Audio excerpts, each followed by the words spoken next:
श्री गिरिराज धरण की जय, श्री वल्लभाधीश की जय। जय श्री कृष्ण। तो आज हमने अभी तक भगवान अर्जुन ने ये सवाल पूछा था कि जो गुणातीत व्यक्ति होता है उसके लक्षण कैसे होते हैं। तो अभी पिछले हमने 22वें और 23वें श्लोक में ये देखा था कि गुणातीत पुरुष के व्यक्ति के लक्षण कैसे होते हैं। अब अर्जुन महाराज ने एक क्वेश्चन और पूछा था पहले ही कि उस गुणातीत व्यक्ति के आचरण कैसे होते हैं, उनका रूटीन, उनकी दिनचर्या, उनकी रात्रिचर्या कैसी होती है। तो उसे समझाने के लिए भगवान अब आगे के 24वें और 25वें श्लोक में उसे समझाते हैं, जिन्हें हम साथ में लेंगे। 24वां और 25वां श्लोक साथ में। अब बड़ा है तो हो सकता है कि आज पूरा ना हो सके, समय के अनुसार हम देख लेंगे। तो अगर हो सका तो हम इसे 2 भागों में पूरा करेंगे, अन्यथा इसी में पूरा हो जाएगा अगर समय रहा तो। जय श्री कृष्ण। आइए शुरू करते हैं। तो अब एक गुणातीत पुरुष के आचरण कैसे होते हैं हम ये देखने वाले हैं। आइए। सम दुख सुख स्वस्थ सम लोष्टम सम कांचन तुल्य प्रिया प्रियो धीरस्तुल्य निंदा सम संस्तुति मान अपमान योस्तुल्य स्तुल्यो मित्रारपिक्षयो सर्वारंभ परित्यागी गुणातीत स उच्यते। व्याख्या। नित्य अनित्य, सार असार आदि के तत्व को जानकर स्वतः सिद्ध स्वरूप में स्थित होने से गुणातीत मनुष्य धैर्यवान कहलाता है। सबसे पहली बात क्या कि जो गुणातीत पुरुष होता है वो धैर्यवान होता है।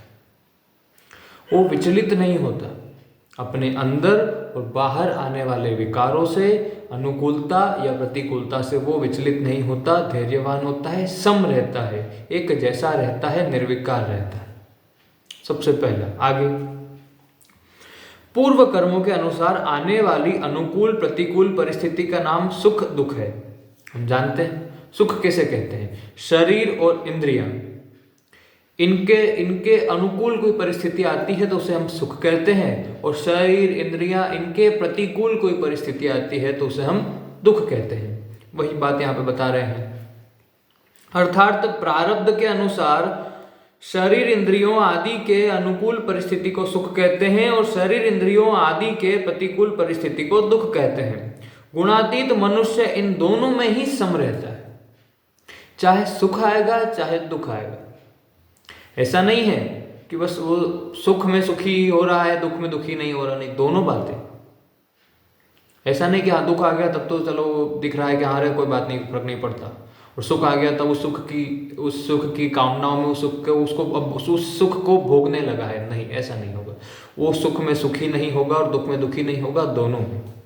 आपको मैं आज एक बात बता दूं, वो ये है कि व्यक्ति के पास में सिर्फ 2 ऑप्शन होते हैं। सुख और दुख के मामले में सिर्फ 2 ऑप्शन होते हैं कि या तो वो दोनों का परित्याग कर दे या फिर दोनों को अपना ले। ऐसा नहीं हो सकता कि किसी व्यक्ति को सिर्फ और सिर्फ पूरा जीवन भर, किसी को भी संसार में आप कोई भी उठा लीजिए, कि उसे सिर्फ और सिर्फ सुख ही सुख प्राप्त होता है, और ऐसा भी कोई नहीं है जिसे पूरा जीवन भर सिर्फ और सिर्फ दुख ही दुख प्राप्त होता है। नहीं, दोनों प्राप्त होंगे। आएंगे तो दोनों आएंगे, नहीं तो नहीं, दोनों ही नहीं होंगे। पर अगर आपने एक को चुन लिया, यानी कि अगर आप सुख में सुखी हो गए तो अब आपको दुख में दुखी होना ही पड़ेगा।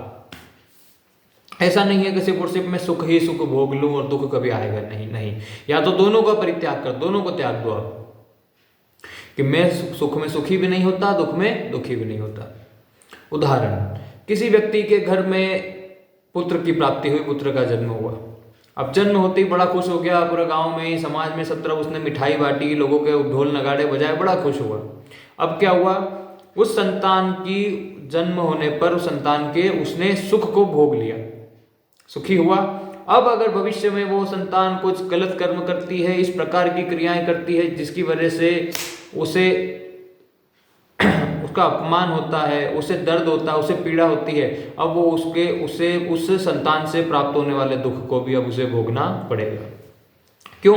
क्योंकि वो जो पुत्र पैदा हुआ था और उसके पैदा होने का सुख भी उसने भोगा, तो अब अगर वो कुछ गलत करेगा तो उसका दुख भी उसे भोगना पड़ेगा।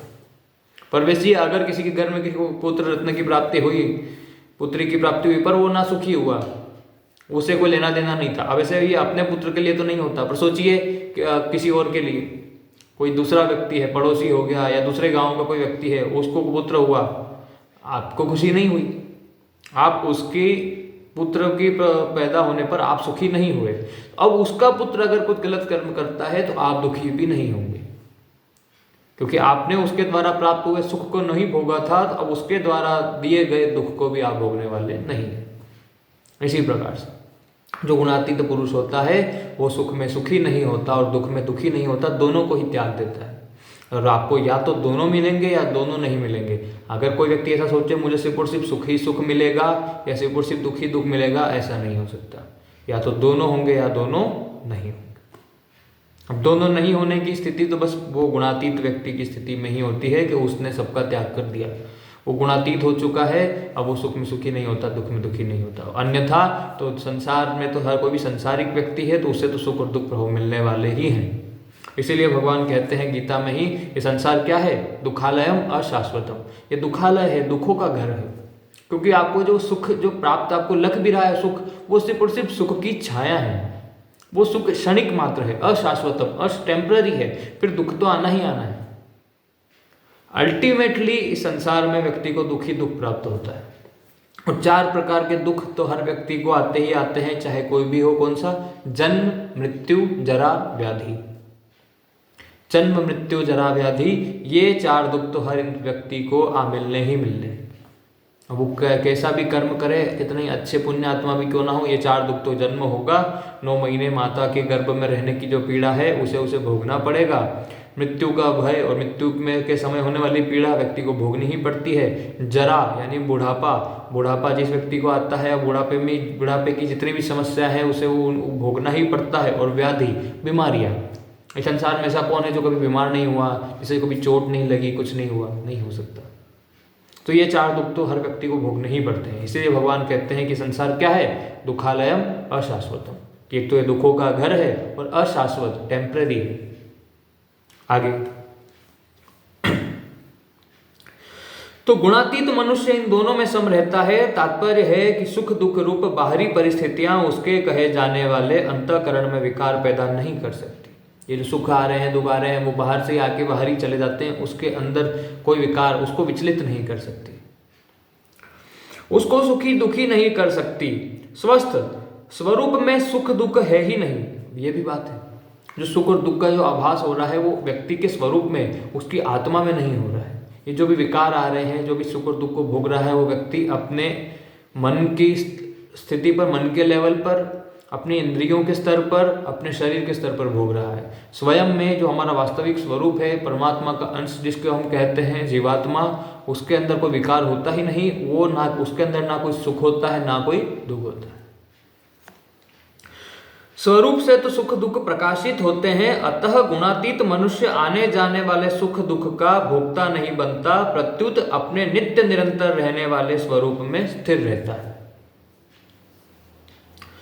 उसका मिट्टी के ढेले, पत्थर और स्वर्ण में न तो आकर्षण यानी राग होता है और न विकर्षण यानी कि द्वेष होता है।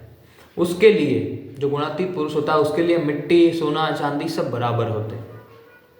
ऐसा नहीं है कि वो मतलब सोने को अपने से ज़्यादा पसंद करके रख रहा है, मिट्टी को मैं नहीं, ये तो मिट्टी है, उसके लिए वो सब बराबर है।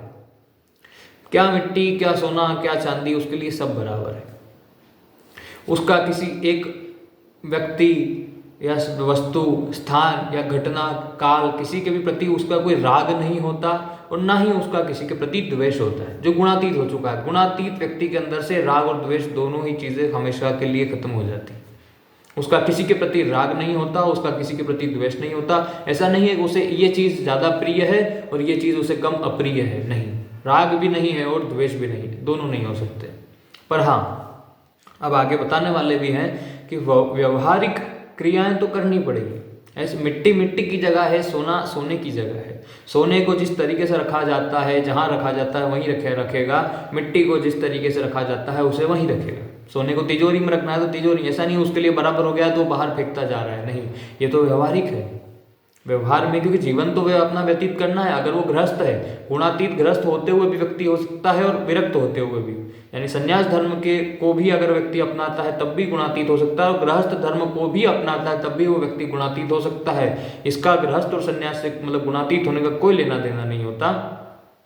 तो अगर वो गृहस्थ भी है तो गृहस्थ की कर्म क्रियाएं तो करनी पड़ेगी, अपना कर्तव्य पालन तो करना पड़ेगा, इसलिए अर्थ तो कमाना पड़ेगा उस व्यक्ति को। ऐसा नहीं है वो सबको फेंक देता है, नहीं, पर उसके लिए उनका कोई मोल नहीं। अंदर मन की बात हो रही है, मन के लेवल पर उसके लिए सब बराबर है, पर जो कर्म जो कर्तव्य करने की है वो करेगा। जैसे माता पिता की सेवा करना कर्तव्य है, पर उसका उनसे कोई राग नहीं होता माता पिता से। उसका जब तक उसके माता पिता उसके साथ है तब तक वो उनकी सेवा करता है, ये कर्तव्य है हमारा। जिस दिन चले गए, क्योंकि एक दिन सभी को जाना है, तो वो उसका कोई शोक नहीं मनाता उसका शोक, क्योंकि वो गुणातीत हो चुका है। उसके मन में ना वो सुख है ना दुख है, उसको विचलित कर पा रहा है। आगे, परंतु व्यवहार में वह ढेले को ढेले की जगह रखता है, पत्थर को पत्थर की जगह रखता है, और स्वर्ण को स्वर्ण की जगह यानी तिजोरी आदि में रखता है, जैसा अभी हमने बात करी थी। तात्पर्य है कि यद्यपि उनकी प्राप्ति अप्राप्ति में उसको हर्ष शोक नहीं होते, वह सम रहता है, तथापि उनसे व्यवहार तो यथा योग्य ही करता है। क्या उसे जो प्राप्त हो रहा है, जो प्राप्त हुआ उसमें वो संतुष्ट होता है, लालच नहीं करता। पर अगर कुछ प्राप्त हो गया है तो उसके लिए वो सब बराबर है, उसके लिए मतलब उसे भोगने के लिए उसका मन नहीं करता, नहीं।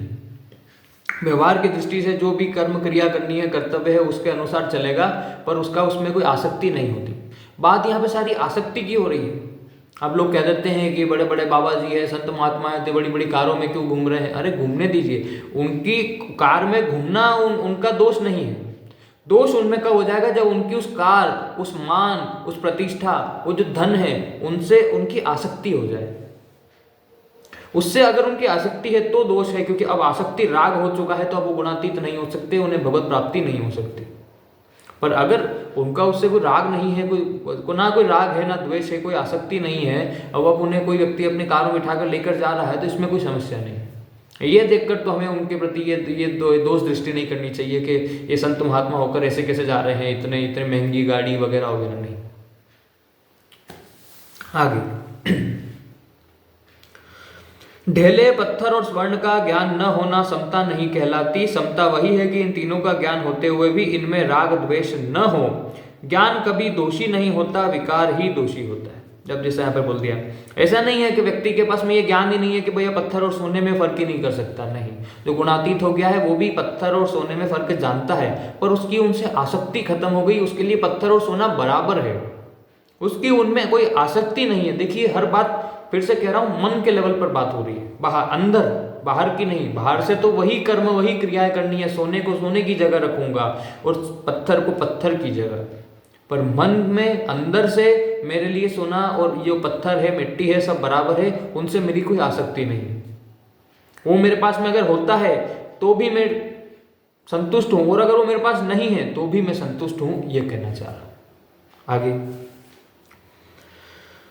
क्रियमाण कर्मों की सिद्धि असिद्धि में, अर्थात उनके तात्कालिक फल की प्राप्ति अप्राप्ति में भी वह सम रहता है। उसे जो प्राप्त हुआ या नहीं हुआ उसमें भी वो सम रहता है। मतलब जो गुणातीत पुरुष होता है उसका दूसरा लक्षण आप ऐसे कह लीजिए, या फिर उनके आचरण में अगर आपको देखोगे तो आपको ये भावना देखने को जरूर मिलेगी। क्या? समत्व की भावना, कि वो सम हो जाते हैं। उनके लिए सारी परिस्थितियां, अनुकूलता आए, प्रतिकूलता आए, सुख आए, दुख आए, सारी स्थितियों में वो एक समान रहते हैं, सम रहते हैं, विचलित नहीं होते।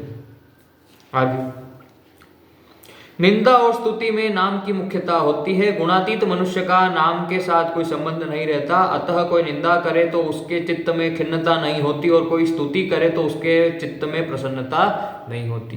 जो गुणातीत पुरुष होता है उसकी आप बड़ाई करोगे, कितना ही आप मान सम्मान दीजिए, उससे उसको कोई फर्क नहीं पड़ता। उसी प्रकार से उनकी कितनी ही निंदा कीजिए, उनको कोई फर्क नहीं पड़ता। और एक बात और जो यहाँ पर बोली है, क्या कि जो निंदा हो रही है या मान या सम्मान जो हो रहा है, ये दोनों नाम के साथ जुड़े हुए हैं, कि ये व्यक्ति ऐसा है। अब उसकी या तो आप बुराई कर रहे होंगे, निंदा कर रहे होंगे, या तारीफ कर रहे होंगे, सम्मान दे रहे होंगे, पर वो व्यक्ति का नाम ले रहे हैं। पर जो गुणातीत पुरुष है उसने उस नाम को छोड़ दिया। कैसे छोड़ दिया? नाम दिया जाता है शरीर को, कि जैसे मेरे माता पिता ने मुझे आदित्य नाम दिया, तो ये इस शरीर का नाम है, मेरा नाम नहीं है। इस शरीर को नाम दिया उन्होंने आदित्य, पर मेरा वास्तविक स्वरूप मैं तो जीवात्मा हूँ, मैं उनका अंश हूँ। ये मेरा नाम नहीं। मैंने तो कितने ही नाम बदल लिए होंगे, कितने शरीरों को प्राप्त किया है, उतने मेरा नाम। आज तक मैं जितने शरीरों में गया हूँ उतने मेरे नाम रहे हैं। पर जो तारीफ होती है, जो बुराई होती है, जो निंदा होती है, जो मान सम्मान मिलता है, वो नाम को मिलता है। और वो गुणातीत व्यक्ति उस नाम को, यानी उस शरीर से ही उसका संबंध खत्म हो जाता है। तो अब आप उस नाम को कितनी ही गालियाँ क्यों ना दे दीजिए, कितनी ही निंदा क्यों ना कर लीजिए, कितना ही उसे भला बुरा या कितना ही मान सम्मान क्यों ना दे दीजिए, उसे कोई फर्क नहीं पड़ता, क्योंकि उसका उस नाम से, उस शरीर से ही संबंध खत्म हो चुका है। उस जैसे कि आज दूसरे देश में बैठे किसी व्यक्ति की अगर घोर निंदा हो रही है या तारीफ हो रही है तो आपको कोई फर्क नहीं पड़ता, क्योंकि वो दूसरा शरीर है, आपका उससे कोई संबंध नहीं है। वैसे ही गुणातीत पुरुष का अपने इस शरीर से भी संबंध खत्म हो जाता है, तो अब वो इस शरीर को मिलने वाले मान सम्मान या निंदा से भी उसको कोई फर्क नहीं पड़ता, वो विचलित नहीं होता। आगे, इसी प्रकार निंदा करने वालों के प्रति उसका द्वेष नहीं होता और स्तुति करने वालों के प्रति उसका राग नहीं होता। राग द्वेष उनके अंदर होता ही नहीं है। जो कोई उनकी निंदा करे या उनकी स्तुति करे, वो दोनों में ही सम रहते हैं, उनके लिए सब बराबर है। गीता में भगवान बोलते हैं कि व्यक्ति के लिए जो सम की भावना रखता है, उसके लिए चांडाल, उसके माता पिता, शत्रु, वैरी सब बराबर होने चाहिए। अब सोचिए कितनी ऊंची स्थिति को प्राप्त करना पड़ेगा इसके लिए हमें, कि हमारे लिए हमारे माता पिता और मित्र उतने उन्हीं के बराबर होने चाहिए। किनके? एक चांडाल के, हमारे शत्रु वेरी के बराबर। हमें उनमें कोई भेद नहीं करना, ये हमारे लिए ज़्यादा प्रिय है, ये अप्रिय नहीं। हमारे लिए सब एक समान हो जाए जिस दिन, उस दिन हम समता को प्राप्त कर लेंगे। आगे, साधारण मनुष्यों की यह एक आदत बन जाती है कि उनको अपनी निंदा बुरी लगती है और स्तुति अच्छी लगती है। हम जानते हैं, कोई अगर हमारी तारीफ करेगा तो हमें अच्छा लगता है, कोई बुराई करता है तो हमें बुरा लगता है।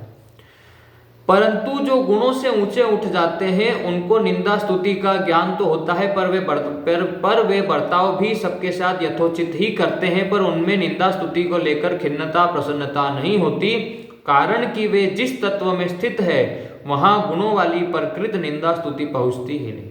पर जो व्यक्ति गुणातीत हो चुका है, इसका गुणों से कोई संबंध रहा ही नहीं, अब उसको आप उसकी कितनी ही निंदा कर लीजिए या कितनी ही स्तुति मान सम्मान दे दीजिए, उससे कोई फर्क नहीं पड़ेगा, वो उससे विचलित ही नहीं होगा।